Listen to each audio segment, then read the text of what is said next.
Эмомалӣ Раҳмон, шаҳри Душанбе, 17 ноябри соли 2021. фармони президенти ҷумҳурии Тоҷикистон дар бораи аз вазифаи раиси ноҳияи Темурмалики вилояти Хатлон озод намудани Аминзода. мутобиқи моддаи 69 Конститутсияи ҷумҳурии Тоҷикистон фармон медиҳам, Аминзода Фотеҳ Файзулло бо сабаби ба кори дигар гузаштан аз вазифаи раиси ноҳияи Темурмалики вилояти Хатлон озод карда шавад. Президенти ҷумҳурии Тоҷикистон Эмомалӣ Раҳмон, шаҳри Душанбе, 17 ноябри соли 2021. фармони президенти ҷумҳурии Тоҷикистон дар бораи аз вазифаи раиси ноҳияи фархори вилояти Хатлон озод намудани Раҳматзода. мутобиқи моддаи 69 Конститутсияи ҷумҳурии Тоҷикистон фармон медиҳам, Раҳматзода Рустам Мирзо бо сабаби ба кори дигар гузаштан аз вазифаи раиси ноҳияи фархори вилояти Хатлон озод карда шавад. Президенти ҷумҳурии Тоҷикистон Эмомалӣ Раҳмон, шаҳри Душанбе, 17 ноябри соли 2021. фармони президенти ҷумҳурии Тоҷикистон дар бораи аз вазифаи раиси ноҳияи дӯстии вилояти Хатлон озод намудани Саидзода. мутобиқи моддаи 69 Конститутсияи ҷумҳурии Тоҷикистон фармон медиҳам, Саидзода Нурмаҳмад Хол бо сабаби ба нафақа баромадан аз вазифаи раиси ноҳияи дӯстии вилояти Хатлон озод карда шавад. Президенти ҷумҳурии Тоҷикистон Эмомалӣ Раҳмон, шаҳри Душанбе, 17 ноябри соли 2021. фармони президенти ҷумҳурии Тоҷикистон дар бораи аз вазифаи раиси ноҳияи балҷувони вилояти Хатлон озод намудани Ҷалилзода.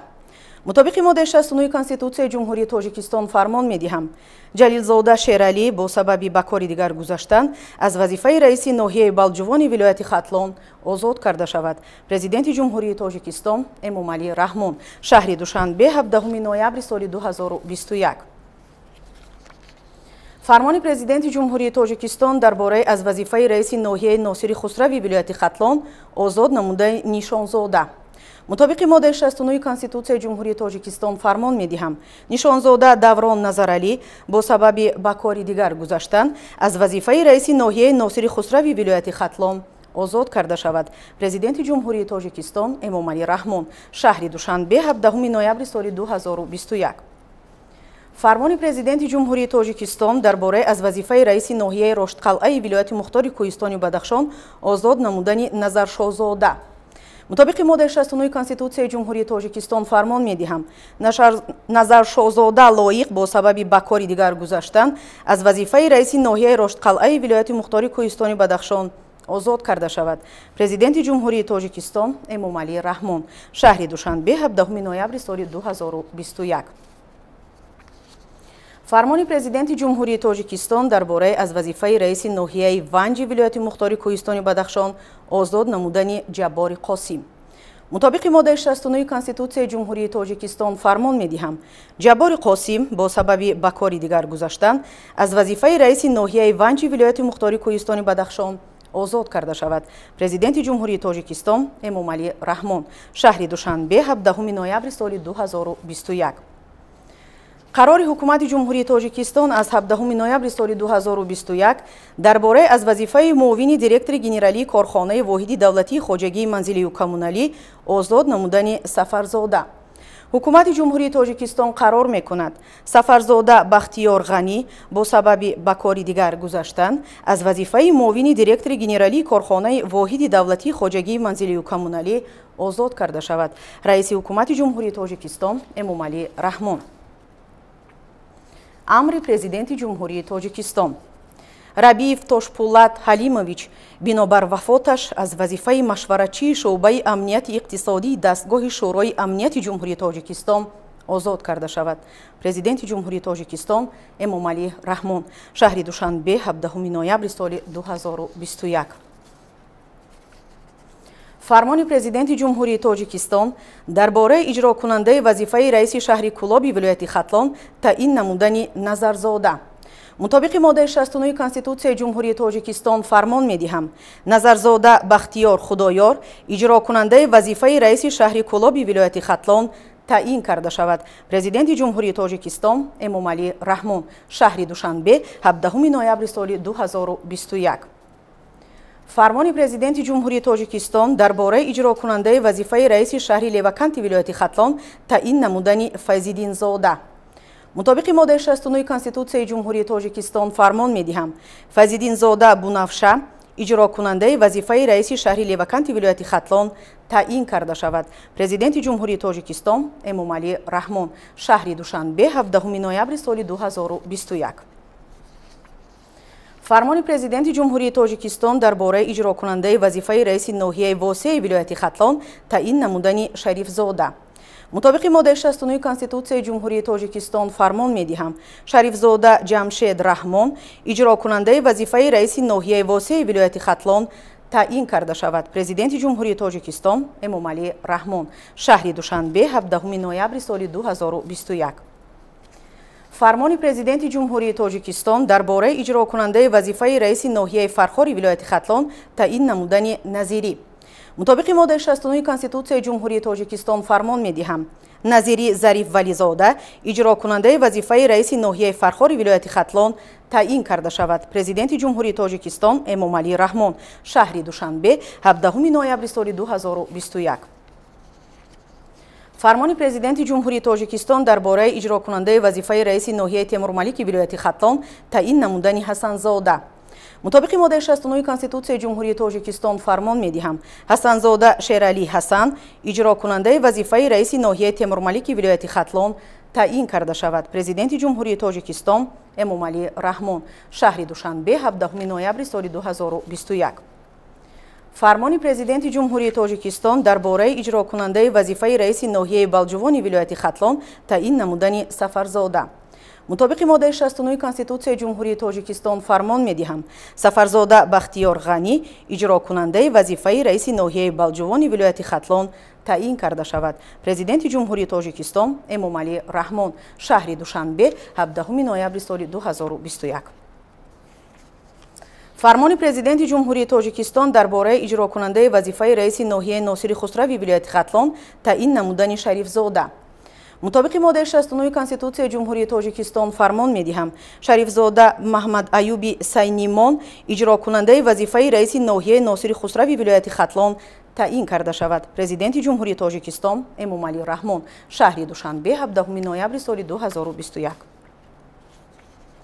фармони Президенти Ҷумҳурии Тоҷикистон дар бораи иҷрокунандаи вазифаи раиси ноҳияи Дӯстии вилояти Хатлон таъйин намудани Нишонзода.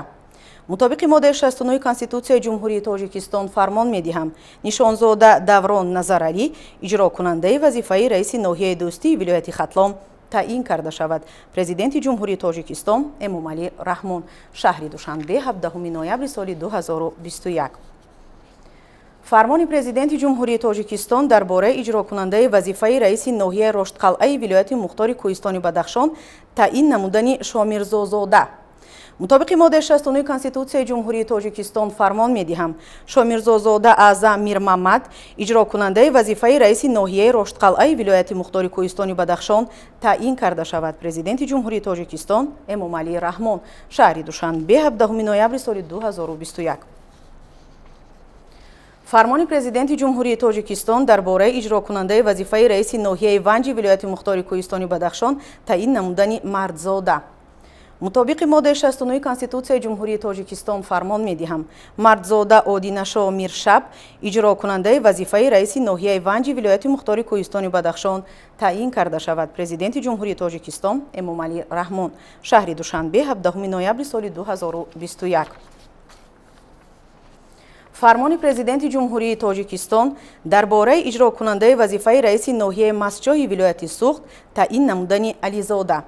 мутобиқи моддаи 69 Конституцияи Ҷумҳурии Тоҷикистон фармон медиҳам Ализода Аъзам Наврӯз иҷрокунандаи вазифаи раиси ноҳияи Мастҷоҳи вилояти Суғд таъйин карда шавад. Президенти Ҷумҳурии Тоҷикистон Эмомалӣ Раҳмон. шаҳри Душанбе 17 ноябри соли 2021.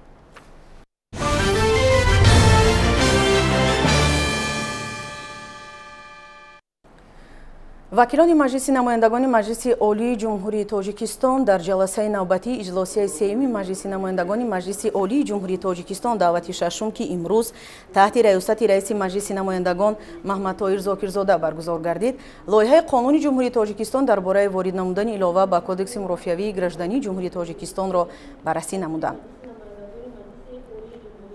лоиҳаи қонуни зикргардида бо мақсади мукаммал намудани институти исботкунӣ дар баррасии парвандаҳои гражданӣ ва оилавӣ ки яке аз унсурҳои ҳимояи ҳуқуқ ва манфиатҳои шаҳрвандон шахсони ҳуқуқӣ ва давлат ба ҳисоб меравад таҳия гардидааст. Дар иҷлосия ҳамчунин лоиҳаи қонунҳои ҷумҳурии Тоҷикистон дар бораи ворид намудани илова ба кодекси мурофиавии иқтисодии ҷумҳурии Тоҷикистон, оид ба ворид намудани тағйиру иловаҳо ба қонуни ҷумҳурии Тоҷикистон дар бораи сиёсати давлатӣ дар соҳаи саноат, оид ба ворид намудани тағйироту илова ба қонуни ҷумҳурии Тоҷикистон дар бораи низоми иҷозатдиҳӣ, дар бораи ворид намудани тағйиру иловаҳо ба кодекси ҳуқуқ вайронкунии маъмурии ҷумҳурии Тоҷикистон ва лоиҳаи қонуни ҷумҳурии Тоҷикистон дар бораи ворид намудани тағйиру иловаҳо ба кодекси мурофиавии ҷиноятии ҷумҳурии Тоҷикистон мавриди баррасӣ қарор гирифта, аз рӯи ҳамаи масъалаҳои муҳокимашуда қарорҳои дахлдор қабул гардид.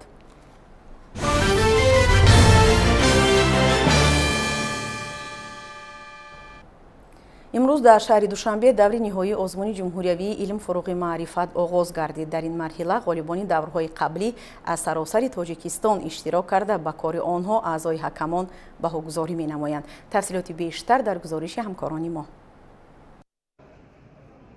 тадбирҳо дар рӯи эълони 20 солаи омӯзиш ва рушди фанҳои табиатшиносӣ, дақиқ ва риёзӣ дар соҳаи илму маориф самар оварда истодааст. нахустин нафароне ки дар ҳамин партав рушд кардаву ихтироъкориро оғоз намуданд, дастовардҳояшонро дар даври ниҳоии озмуни ҷумҳуриявии илм фуруғи маърифат ба намоиш гузоштанд. худи озмун ҳам самараи ҳамин 20 сола аст ва барои дарёфту дастгирии ихтироъкорони бо таҷриба равона гардидааст. аз намоиши ихтироъкорону навоварон муовини сарвазири ҷумҳурии Тоҷикистон Матлубахон Сатториён дидан кардаву дар расми оғози даври ҷумҳуриявии илм фуруғи маърифат иштирок карданд. таъкид гардид ки озмун дар 4 давр баргузор мегардад ва марҳилаи ниҳоӣ то 20 ноябр идома хоҳад кард. барои ғолибони даври 4 ҷоиза ва мукофот аз рӯи 3 гурӯҳ ва 7 номинатсия ташкил гардидааст. роботе ки имрӯз мо ба даст овардем доир ба истиқроҷ ва коркарди металлҳои ранга аз кандани, яъне ки аз маъданҳо ва консентратҳои худи дохили ҷумҳурӣ ба даст овардем.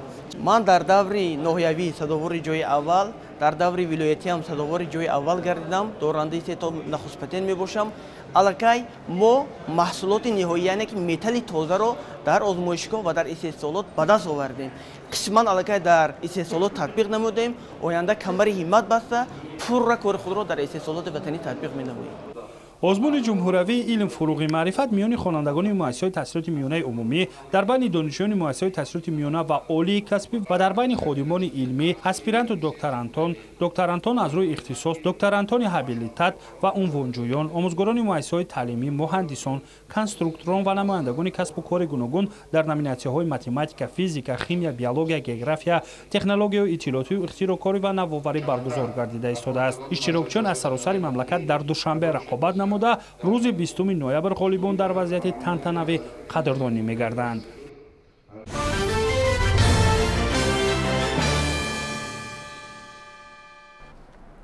ҷумҳурии Тоҷикистон саноати кунонии босуръатро ҳамчун ҳадафи чорум стратегии кишвар қабул намуд ки он барои таъмин намудани устувории иқтисодиёт, ташкили ҷойҳои навикорӣ, баландбардоштани иқтидори содиротии мамлакат ва рақобатнокии он заминаи амиқ мегузорад. корхонаи истеҳсоли обҳои ташнагишикани Сиёма ҳамчун коргоҳи бузурги саноати мамлакат дар ин раванд фаъолона иштирок намуда дар тӯли зиёда аз 2 сол тавонист маҳсулоти худро ба бозори ҷаҳонӣ барорад. гузориши ҳамкоронамон дар ин бора омода шудааст. аз ба фаъолият оғоз намудани корхонаи истеҳсоли обҳои ташнашикани Сиёма зиёда аз 2 сол сипарӣ шуд. дар ин муддати кӯтоҳ корхона тавонист ба зудӣ мавқеи худро дар бозори Тоҷикистон пайдо намояд. Сиёма фаъолиятро аз истеҳсоли обҳои ташнашикан шурӯъ намуда марҳила ба марҳила маҷмӯи маҳсулотҳои истеҳсолиро бештар кард. аз ҷумла обҳои ташнашикани рангаи газдор, обҳои нерӯафзоянда, обҳои варзишӣ ва ғайраро дар бозори Тоҷикистон дидан мумкин аст ки маҳсули Сиёмаанд. бояд гуфт ки обҳои истеҳсолшавандаи Сиёма яке аз обҳои шаффофу пурсафои ҷаҳон дар асоси ташхисҳои бисёркарата ҳисобида мешавад. зеро тибқи тадқиқоти олимони соҳа оби Сиёма ба организми зинда таъсири мусбӣ расонида барои тавоноии тан ба хусус кори мушакҳо, рӯда, ҳазмкунии таом ва барои тозакунии организм басо фоидаовар арзёбӣ карда шудааст. дар тӯли қариб 3 соле ки фаъолият мебарад ин ширкат, мо тавонистем пурра бозори дохилии ҷумҳурии Тоҷикистонро бо обҳои агар гӯем кӯҳӣ, оби табиӣ пурра таъмин намудем. و در این مدت در مدت این 3 سال ما توانستیم از آب‌های تشنه‌شکن چای‌های طبیعی به استحصال برآوریم. بعد از آنی که چای‌ها رو استحصال نمودیم ما آب‌های تشنه‌شکنی رنگدار گازدار رو نیز استحصالاتش رو به راه ماندیم و عین حال در تمام نقطه‌های سودای جمهوری تاجیکستان به فروش مانده شده است. یکی از همایش‌های محتشم جهانی اکسپو 2020 در شهر دبی امارات متحده عرب جریان دارد. در دبی به خاطر این چورابینی شهر آینده را بنیاد کردند. بزرگترین کشورهای صنعتی جهان در آن دستاورد و بایگری‌های علمی، تکنیکی، تکنولوژی و فرهنگی را به نمایش گذاشتند. تاجیکستان هم در قطار 192 دولت دنیا در همایش بین المللی در منطقه رشد استوار نمایشگاه خود را بنیاد نمود. کارخانه استحصال آب‌های تشنه‌شکن سیوما یکی از کارخانه‌های بزرگ صنعتی کشور به حساب رفته در اکسپو 2020 محصولات خود را به نمایش گذاشت. با در نظر داشتی از طرف سازمان ملل متحد اعلان گردیدن سالهای 2018-2028 همچون 10 ساله بین المللی عمل آب برای رشد استوار که پیشنهاد بواسطه اساسگزار صلح و وحدت ملی پیشوای ملت پرزیدنت جمهوری تاجیکستان محترم امامعلی رحمان می باشد، نمایشگاه تاجیکستان هم به موضوع آب و نقش آن در تامین حیات بخشیده شده است.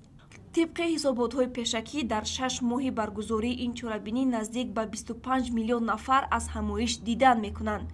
یعنی این امکان خوبی معرفی برند ملی، عرف و عادت، عنعنه‌های نیوگان و صادرات محصولات وطنی و راه یافتن به بازار جهانی می باشد. آب سیوما بسیار شفاف، با لذت و دارای المنت‌های فایده‌آور بوده به سلامتی انسان نفع زیاد می‌رساند. در حقیقت محصولات خوب است. کارخانه سیوما از روی استانداردهای اعتراف گردیده جهانی فعالیت خود را راه‌اندازی کرده نه تنها محصولات وارد عوض کننده بلکه به صادرات نگرانیده شده نیز استحصال می‌کند. از روزهای اول فعالیت کارخانه کار و طرز برآمد تا محصولات جوابگو به طلبات بین المللی و رقابت‌پذیر در بازار جهانی را استحصال نماید. زیرا مقصد اساسی آن برآوردن محصولات وطنی به بازار جهانی میباشد. مقصد در اشتراک در اکسپو همین بود که ما میخواستیم برند خود را معرفی کنیم و آب‌های مصفای تاجیکستان را برای دیگر شهروندان یا مهمانان همین اکسپو پیشکش نماییم. زیرا آب‌های ما آب‌های مصفا می باشد و خواستیم که آن شخصانی که در اکسپو اشتراک میکنند از لذت طبیعت ما احساس نمایند.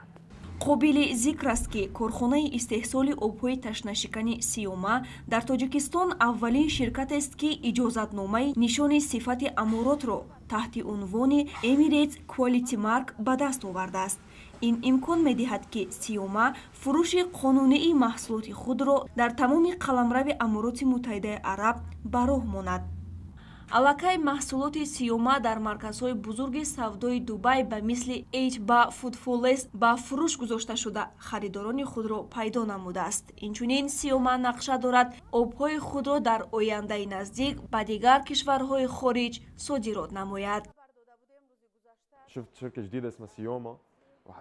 من برای خریدن آبی نوشاکی به مغازه آمدم. از میانی آب‌های زیاد سیوما را انتخاب کردم. هم از جهت طعم و هم شکل و صفت خیلی پسندم آمد. هم اکنون انتخاب من تنها سیوما است.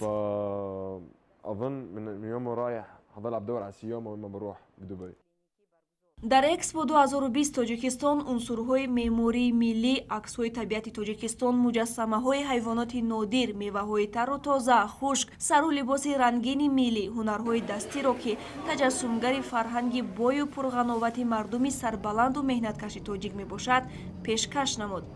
همایش اکسپو 2020 دبی همچون پلتفرمای تطبیق قرارهای اینواتسیونی و تشکیل همکاری‌های بین المللی خدمت کرده تا 31 مارس سال 2022 ادامه می‌یابد.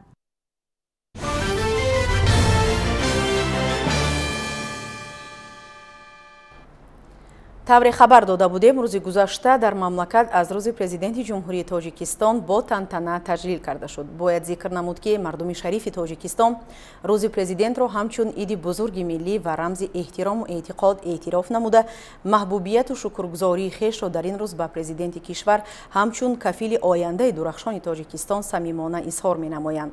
аз тантанаҳои идона ба муносибати рӯзи президент дар шаҳру ноҳия ва ташкилоту муассисаҳои ҷумҳурӣ ҳамкорони мо гузориш медиҳанд.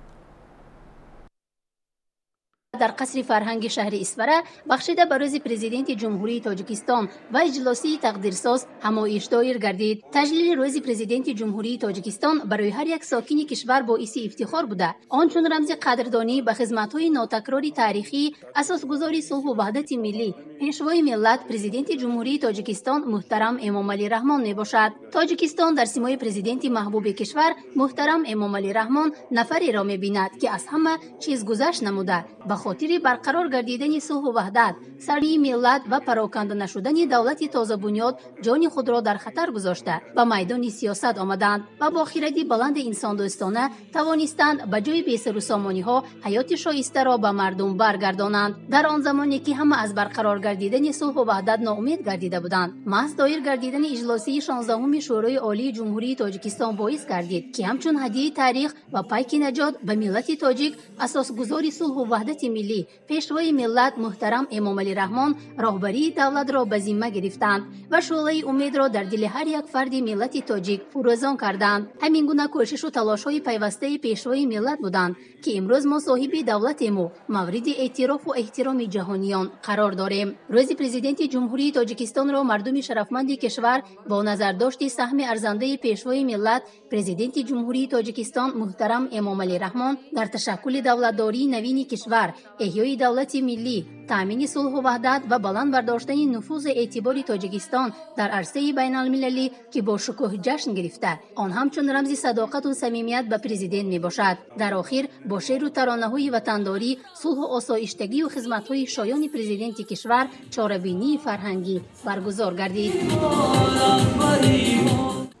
روزی پرزیدنت جمهوری تاجیکستان را ساکنان ناحیه یاوان هم با شکوه و شهامت خاصه استقبال نمودند. به مناسبت این سنه تاریخی در 35 کیلومتری مرکز ناحیه در دهه فرقت جماعت دهات ستاره سرخ دو انشاءات اجتماعی مورد استفاده قرار داده شد. از جمله با سهم صاحبکار محلی در دهه یک بنگاه طبی زمانوی ساخته و مورد استفاده قرار گرفت که با تمام تجهیزات و لوازمات طبی مجهز گردانیده شده است. در رسم به استفاده دهی این انشاءات ضروری راهبریت مقامات اجرایی حکومت دولتی ناحیه اشتراک و عمل جوانمردانه صاحبکار را نمونه عبرت خواندند. با مورد استفاده قرار گرفتن این انشاءات مشکلات چندین ساله ساکنان دهه در سمت دسترسی به خدمت‌رسانی طبی برطرف کرده شد. همچنین در این روز در نزد مؤسسه تحصیلات میانه عمومی رقم 77 ناحیه چند صنفخانه ایلاوگی مورد بهره برداری قرار گرفت. لازم به ذکر است که صنفخانه‌های ایلاوگی هم با سهم صاحبکار محلی صاحبخان رجبوف بنیاد شده امکان می‌دهد که باز 200 نفر خواننده دیگر با تعلیم و تربیت با صفت فرا گرفته شوند. آموزگاران و خوانندگان مکتب و صاحبکاران محلی برای این عمل خیرخواهانه‌شان اظهار منتداری بیان نمودند. بعداً در تالار قصر فرهنگ ناحیه با اشتراک رهبریت ناحیه و مهمانان و فعالان بخشیده به روز پرزیدنت جمهوری تاجیکستان مجلس تنتنوی برگزار گردید. اهل هنر و فرهنگ ناحیه برنامه جالبی را منظور اهل تالار نمودند. با مناسبت روز پرزیدنت در کالج آموزگاری شهری کلاب با تشبث مقامات اجرایی حکومت دولتی شهری کلاب همایش علمی نظریوی تحت عنوان نقش پیشوای ملت در بلند برداشتن مقام زن در جامعه برگزار گردید. پیش از آغاز همایش مذکور در آشیانه یکم کالج نمایش اثرهای پرزیدنت، هنرهای مردمی و دسترنج به عنوان شهری کلاب به معرض گذاشته شد که مسئولین کمیته کارگزاران و عائله نزد حکومت جمهوری تاجیکستان و ولایت خاتلون به دسترنج زنان به عنوان کلاب شهر بهای بلند دادند. سپس در مجلسگاه این درگاه علم و معرفت همایش علمی نظریوی با برآمد دکتران و پروفسوران دانشگاه دولتی کلاب، سابقه‌داران ساحه زنان و عائله، آموزگاران و دیگر معروضاتیان در موضوعهای مختلف از جمله نقش زنان در فعالیت حزب‌های سیاسی، احترام زن، احترام ملت، استقلالیت و نقش زن در سیاست، پرزیدنت تاجیکستان و نقش زنان در جامعه و دیگر موضوعهای مبرم برآمد کردند. دیگر برآمد کنندگان نیز ضمن معروضات خود ابراز داشتند که با دستگیری به واسطه اساسگذار صلح و وحدت ملی پیشوای миллат президенти ҷумҳурии тоҷикистон муҳтарам эмомалӣ раҳмон занону духтарон дар ҷомеа мақоми хоса пайдо карданд ва дар тамоми соҳаҳо кору фаъолияти назаррас менамоянд. боиси ифтихор аст ки сарвари давлат меҳнати занону духтаронро қадр карда нисбати фаъолияти эшон назари нек дорад ва андешаву афкор, қобилияту истеъдод ва садоқату ҷасорати ҳар як нафарро дарк мекунад. дар интиҳои чорабинӣ бошад як қатор фаъол занон, кормандони соҳаи маориф ва маърузатчиёну собиқадорони соҳа аз ҷониби бахши кор бо занон ва оилаи мақомоти иҷроияи ҳокимияти давлатии шаҳри Кулоб бо ифтихорнома ва дигар тӯҳфаҳои арзишманд қадршиносӣ карда шуданд. дар қисмати фарҳангии ҳамоиш донишҷӯёну устодони коллеҷи омӯзгории шаҳри Кулоб бо баромади худ ба ин чорабинӣ ҳусну назокатӣ тоза бахшиданд.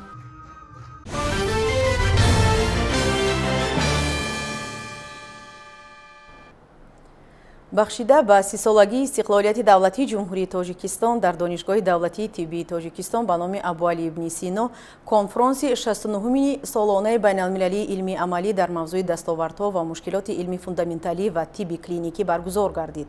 дар тадбири мазкур олимону донишмандон ва намояндагони кишварҳои хориҷӣ иштирок ва масъалаҳои ҳалталаби соҳаро баррасӣ намуданд. гузориши ҳамкоронамон аз ҷараёни ин ҳамоиш омода шудааст. конференсияи 69-уми солонаи байналмилалии илми амалӣ муассисаи давлатии таълимии донишгоҳи давлатии тиббии тоҷикистон ба номи Абу Али ибни Сино таҳти унвони дастовардҳо ва мушкилоти илми фундаменталӣ ва тибби клиникӣ доир гардид.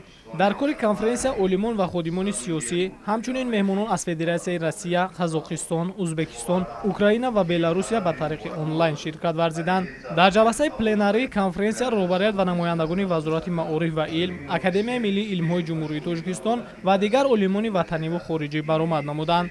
зимни тадбири мазкур дастовардҳои олимони кишвар ва олимони шинохтаи хориҷӣ ба доираи васеи иштирокчиён пешниҳод гардида, масоили таҳқиқоти фундаменталӣ ва амалӣ дар тиб, дастовардҳои мухталифи илми тиб, технологияи муосиру инноватсионӣ дар тибби назарӣ ва клиникӣ, татбиқи дастовардҳои навини илмӣ дар раванди таҳсилоти олии тиббӣ баррасӣ карда шуд. ҳар моҳи ноябр ин гӯё ки дар донишгоҳи мо моҳи илм мебошад ва дар ҳамин моҳ гузаронидани конфронси илми амалӣ ин чӣ тавре ки гуфтам анъана шудааст. дар он олимои тамоми ҷумҳурӣ, худи донишгоҳ, меҳмонон аз хориҷ иштирок менамоянд ва дар он дар бораи дастовардҳои худ дар давоми сол баҳсу мунозира мекунанд, ба якдигар хабар медиҳанд, натиҷагирӣ мекунанд ва барои беҳтар кардани соҳаи тиб дар ҳамаи ҷумҳуриҳое ки дар ин конфронс иштирок мекунанд саҳми бисёр калон мегузоранд. дар он натиҷаҳои дастовардҳои олимон ҷамъ оварда мешавад ва хулосабарорӣ карда мешавад ки ин бисёр ҳам барои тибби амалӣ аҳамияти калон дорад. ҳадафи баргузории ҳамоиши илмӣ ба вуҷуд овардани шароити мусоиди баҳсу мунозираҳои созандаи илмӣ бо олимону табибон ва фароҳам овардани шароиту имкониятҳои озод ҷиҳати барқарор намудани робитаҳои дӯстӣ ва ҳамкориҳои мутақобилан судманд бо пешрафтатарин муассисаҳои таълимию табобатии хориҷи дуру наздик ва ворид намудани дастовардҳои тибби муосир ба амалияи тиб дониста шуд. дар чорчӯбаи конференси имсола 13 симпозиум ва 11 сексияҳои тахассусӣ ташкил дода шудааст ва дар қатори ин сексияҳо ва симпозиумҳо яке аз симпозиумҳо бахшида ба 80-солагии таъсисёбии кадри микробиология, иммунология ва вирусология бахшида шудааст.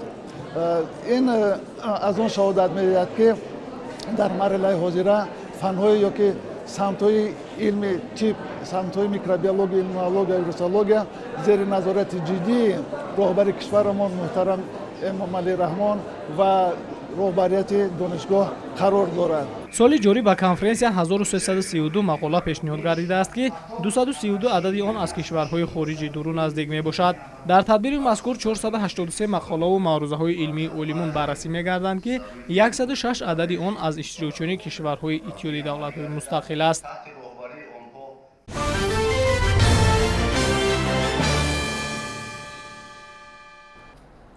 ҳунармандони театри давлатии академияи лухтаки ба номи абрастцови Федератсияи Россия бо сафари ҳунарӣ ба Тоҷикистон ташриф оварданд. Дар доираи ин сафар дар Маркази илм ва фарҳанги Русия дар шаҳри Душанбе бо ширкати намояндагони Вазорати фарҳанги Тоҷикистон ва масъулони ин театр нишасти хабарӣ баргузор шуд. Ҳамкорони мо низ дар ин нишаст ширкат доштанд ва таъссуроташонро дар як гузориш пешниҳоди шумо мегардонем. аҳли эҷоди театри давлатии академияи марказии лухтаки ба номи Сергей Аврасов замони солҳои соҳиби истиқлоли бори аввал аст ки ба Тоҷикистон меояд. Сафари ҳунарӣ бахшида ба 90-солагии ин театр сурат мегирад. ин маълумотро зимни нишасти хабарӣ масъулони театри лухтаки ба номи Абрасов дар ҷамъи хабарнигорон иброз намуданд. муовини аввали вазири фарҳанги ҷумҳурии Тоҷикистон Обид Назарён меҳмононро хайрамақдам гуфта доир ба рушди муносибатҳои фарҳангӣ миёни Тоҷикистон ва Россия ибрози назар намуд. тавре зикр шуд дар доираи ин сафар аҳли ҳунари ин муассиса ки яке аз калонтарин театрҳои лухтак дар ҷаҳон дониста мешавад, спектаклҳои тамошобобу дидании худро ҳам барои хурдсолон ва ҳам барои калонсолон намоиш медиҳанд. Сейчас театр Образцова – это крупнейший театр кукол в мире. У нас самый большой зал, у нас невероятное количество зрителей, свой музей, свой фестиваль. И мы, конечно, гордимся тем, чему мы добились за эти 90 лет. Хочу выразить признательность нашим коллегам из театра кукол, которые, просто невероятно, я считаю, нас принимают с таким теплом, с таким гостеприимством. Для нас это большой подарок. Поэтому сейчас, когда мы взаимоотношения наладим, конечно, мы будем дружить и всегда будем рады видеть на нашей площадке ваш театр. Думаю, что это случится в следующий Образцов фест. тавре зикр шуд барномаи сафари ҳунарии театри лухтаки ба номи Абрасов имкон медиҳад ки ҳунармандон бо тамошобинони дигар давлатҳо шинос шаванд. ҳунармандони рус аз истиқболи гарми тамошобинони тоҷик бисёр хушҳоланд. Впечатление, оно до сих пор меня не оставляет. И вот вчерашний спектакль, опять же, я поняла теперь, откуда у детей это все. Ну, понятно, это дети. Но взрослые вчера так принимали наш спектакль, мы не могли уйти со сцены несколько минут, потому что были овации. У меня были слезы, потому что это тепло, которое к нам шло за ширму, это приветствие, это, вы знаете, ощущение какого-то праздника было. ҳамин гуна дар нишасти хабари рӯзноманигорон доир ба паҳлӯҳои гуногуни фаъолияти театри лухтаки ба номи Абрасов суолҳо пешниҳод намуда доир ба дастовардҳои ин театр дар давоми 90 соли фаъолияташ маълумот гирифтанд.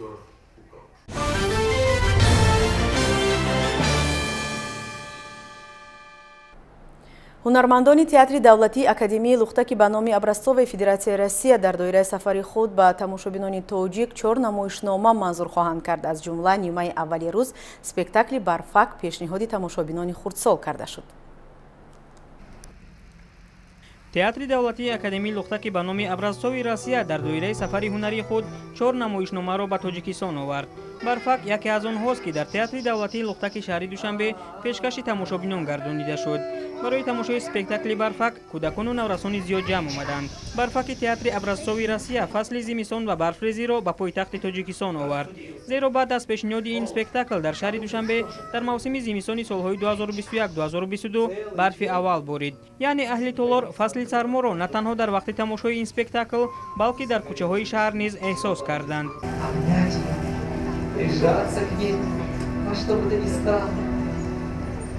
«Барфак» намоишест ки дар он лухтакҳои зиёд нақш меофаранд, вале ҳамаи онҳоро танҳо як ҳунарпеша Димитрий Чернов ба ҳаракат медарорад. ҳарчанд Димитрий дар танҳои лухтакҳои гуногунро ба бозӣ медарорад, вале мегӯяд барояш ин кор мушкил нест. Одному не трудно. Трудно, наверное, знаете, в чем трудность заключается? Потому что этот спектакль камерный и рассчитан на небольшое количество зрителей. Ну, от силы человек 50. Поэтому, когда здесь большой зал, конечно, трудновато было играть. Этот спектакль, в принципе, он пользуется у нас популярностью, на него даже специально приходят. Он маленький, камерный, идет у нас на 3-й сцене. Совсем небольшой сцене, и довольно часто играем, да. бояд гуфт ки спектакли «Барфаки» театри давлатии академияи лухтаки ба номи Абрасцови Россия ҳанӯз соли 2011 тавлид шудааст. таҳиягарон мегӯянд ки асар бисёр ҷолибу тамошобоб аст ва дар ҳудуди Россия мухлисони зиёд дорад. «Барфак» аз ҷониби коргардон Борис Константинов таҳия шудааст ва ҷоизадори озмунҳои театрӣ мебошад. дар доираи сафари ҳунарӣ аҳли ҳунари театри лухтаки ба номи Абрасцови Россия сокинону меҳмонони пойтахт имкон пайдо карданд ки ин намоиши зебову пурмуҳтаворо тамошо кунанд.